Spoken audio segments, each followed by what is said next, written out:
किसी और से और शादी किसी और से करा दी जाती है तो ये क्या गलत बात नहीं होती है? तू कैसे समझ जब तू करता है करके नौसरे नहीं जानता। अरे हम बहुत अच्छे जाने भाई थे। वो दुल्ही अपने संज्ञा जी से कहे देखा चाहे ही दुल्हा दुल्ही समझ ला चाहे आत्मा रूपी दुल्हन अब परमात्मा रूपी दुल्हा का वर्णन समझ ला। दुल्ही कहे अपने संज्ञा जी से कैसे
राम राज यादव हमने गार्जियन जी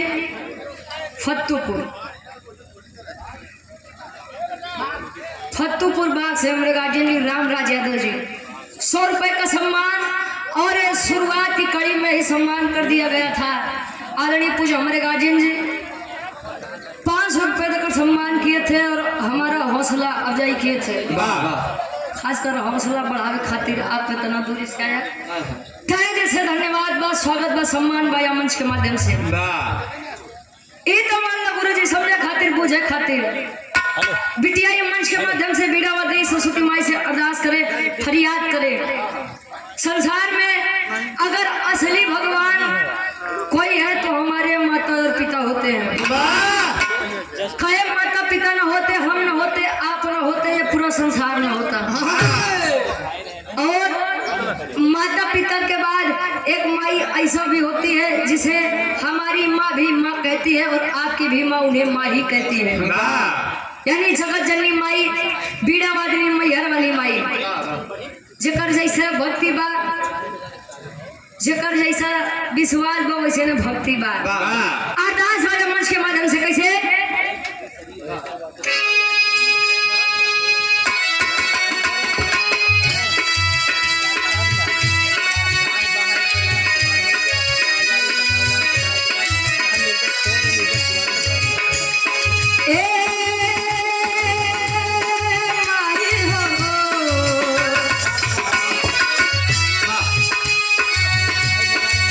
मैया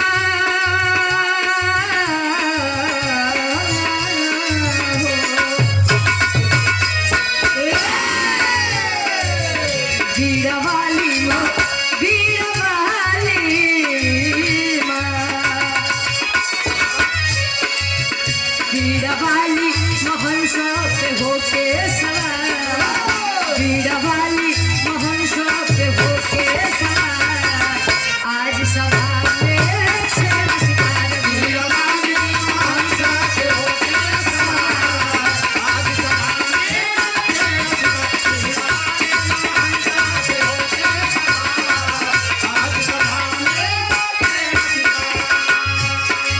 छेड़ा शिकार माई, छेड़ा शिकार माई, छेड़ा शिकार, छेड़ा शिकार माई, छेड़ा शिकार माई, छेड़ा शिकार, ओ छेड़ा शिकार माई, छेड़ा शिकार माई, छेड़ा शिकार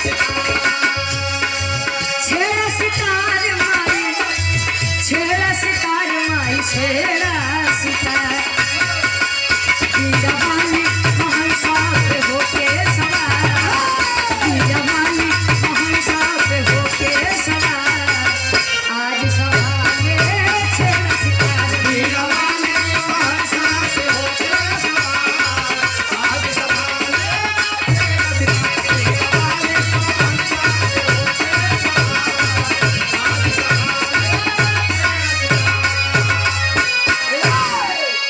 कहे बीड़ा वाली महंसा पे होके सवार, आज सभा में छेड़ा सितार।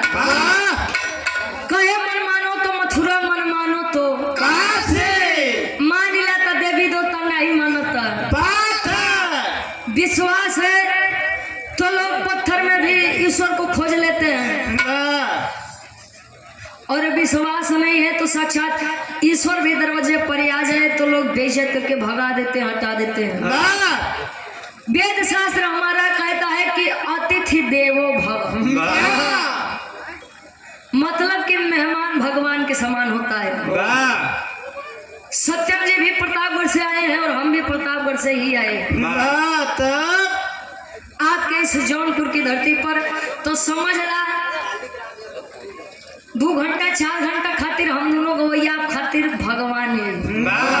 तब घर मालिक की बुलावा जाए, काहे बदे हो अगरबत्ती लेके आवे फिर ए पागल, मतलब बैठ के प्रेम से विराह सुन ले, ये सबसे बड़ा सम्मान हुई। क्योंकि वेद शास्त्र ही कहता, हमारे पूर्वज ही कहते हैं कि अतिथि देवो भव, मेहमान ही भगवान के समान होता है। हमार काय के मतलब ही रही हो। अंतरा के पहले अंताल में कवि जी लिखा था इनका 100 रुपया हमारे गार्जियन जी सालिक राम यादव जी मलहमी बाजार से 100 रुपया आशीर्वाद की चारी के मुझे अपनी कला में कामयाब रहे, बहुत बहुत धन्यवाद। अंतरा के पहले अंताल में अरदास बाकी से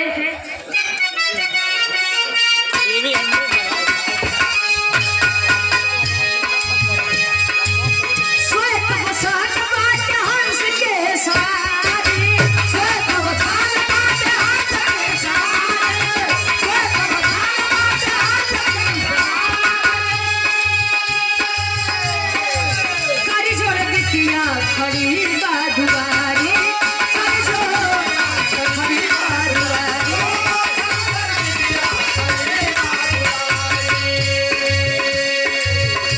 एही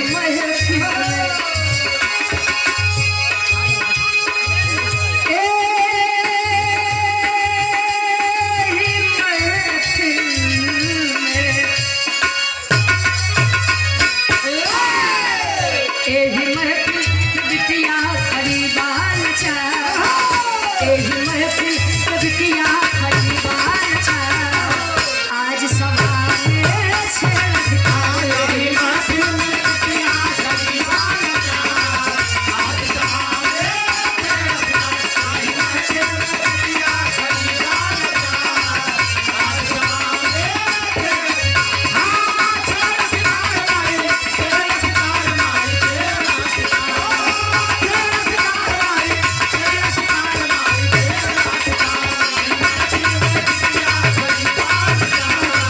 आज सभा में छेड़ा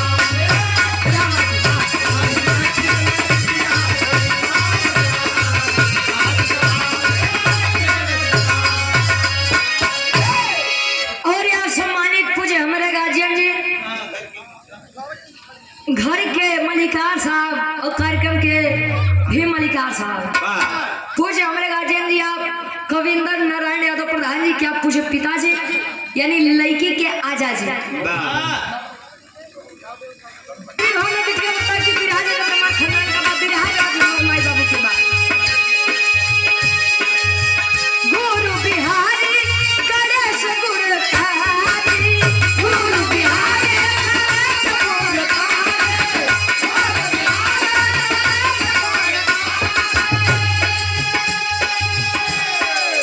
रमदेव चंद्रिका जी बोले पुजारी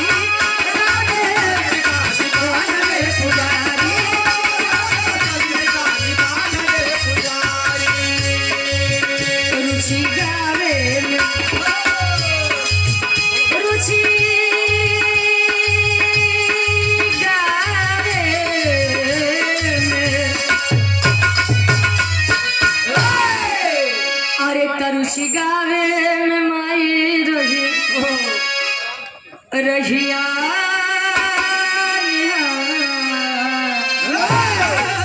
तरुषि गावे में माई रहिया आज सभा में छेड़ा सितार